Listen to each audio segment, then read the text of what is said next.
Ауыл партиясының өкілдері Абай облысына барып тұрғындармен жүздесті. Өзекті мәселелерін тыңдап, оны шешу жолдарын талқылады. Мұнан соң партия өкілдері қаладағы жолаушылар және қоғамдық көлік жүргізушілермен жолықты.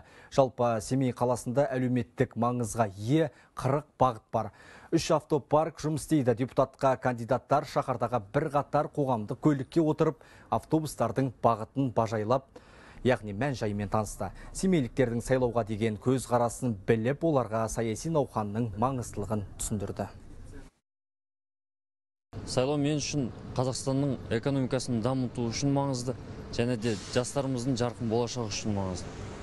Ал енді бүгінгі күн таңда ауыл партиясының активистермен наклейкалар жабыстырып, ішіндегі жолаушылармен сұхбаттасып, ашық әңгіме жүргізудеміз. Бұндай саяси науқандарды өткізбеуге тырысамын, және де өзім дауыс беремін.